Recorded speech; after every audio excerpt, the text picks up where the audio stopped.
I want to thank everyone for coming. Saw some old friends and old faces and people who've helped both my mom and my dad and my family over the years, and for that we're very grateful, and you all know who you are. I just had a couple notes here on my iPhone. I was just telling my friends Kent and Sally, and I did their wedding ceremony last summer with notes with the ceremony on the iPhone, so I guess I can do a eulogy as well. But you know, it's not easy to talk about, as some of you have been there, about a parent who's passed. And the one thing that when I look back on my mother that I think about is how she was devoted. And most parents, all parents, we love our children, you know. But you know, her generation, women did not have to be the corporate multitaskers, I think, like so many of today's modern woman is expected to be. And so she had the luxury and did a very good job, I think, of inspiring me and my sister and indulging us. And truth is, she probably indulged me a little more than she indulged my sister, in fairness. But she inspired me, and she let me fly. And I think as Sandy and I, as our daughter Merritt is graduating from Castlewood Honors and headed to she's chosen IUPUI in Indianapolis, and you know, part of me wishes that she would stay close so that we would have her close, and so that she could help look after her little sister Jemima, and so that I could get her to work in my law office part-time. But see, all that would be selfish on my part, and I think that I'm glad that she's going away to college, and that's the way my mother was when I decided that I was going to go off to Los Angeles and do great things. She did not ever suggest that that was wrong or that I was dreaming too big. And in fact, she bought, I think it was my senior, I just turned 18, I guess. It was my spring break of my senior year, and she bought me a plane ticket and arranged a rental car for me to fly to Los Angeles by myself and look at the various schools. And so that's what I did. I don't get any ideas. I wouldn't do that for either of you two. But you know, that was really cool.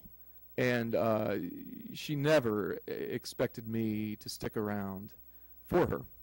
But she did tell me that you'll find out if you're a success as a parent is if they come back, you know. And I came back. But she was, you know, before there was Google, there was my mother. And for those of you who knew her, you knew that if you had a question about world history, you would call her. Because she knew.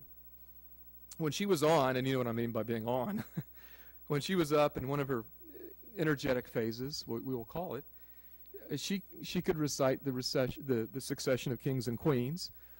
She could read Shakespeare, and of course I could read Shakespeare too, but unlike me, she understood it. And so that was cool. And so I just want to finish with a couple of things. Getting to know her, some people are like, they're like an onion, and to get to know them, you've got to peel the layers away. But with my mother, it wasn't exactly an onion. You know, when she was in her phases, it was really more like maybe a hand grenade or something. I'm trying to think. You know, you weren't peeling away the onion skins, you were pulling a pin. And I remember when I just came back from overseas, and I had about a few days before I had to report to law school, and she was really up. And she woke me up at 4 in the morning and had a list of things for me to do that day. And it went on like that for a few days, and I thought, my God, I need to go back to the Marines where I can get some rest, you know. And but those of you who are longtime friends, Helen Blessinger, I know I was talking to just moments ago, and Helen had known her since 7th or 8th grade. She had her true friends, and they stuck with her, and several of you are here today or stopped by earlier, and that would mean a lot to her. It means a lot to me. There's a poem I picked by Abraham Lincoln, of all people, you may recognize.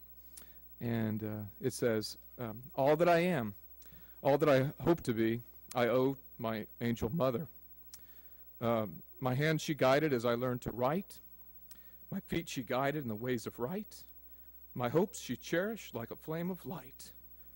God bless her soul. God bless her memory, my angel mother. Thank you.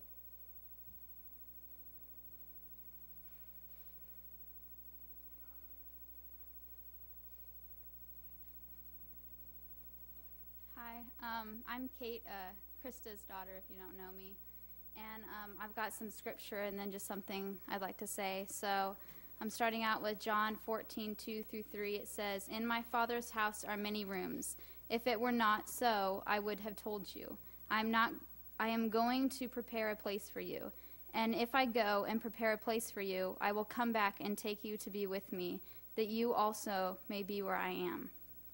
And Ecclesiastes 3 says, "There is a time for everything, and a season for every activity under heaven, a time to be born and a time to die, a time to plant and a time to uproot, a time to kill and a time to heal, a time to tear down and a time to build, a time to weep and a time to laugh, a time to mourn and a time to dance."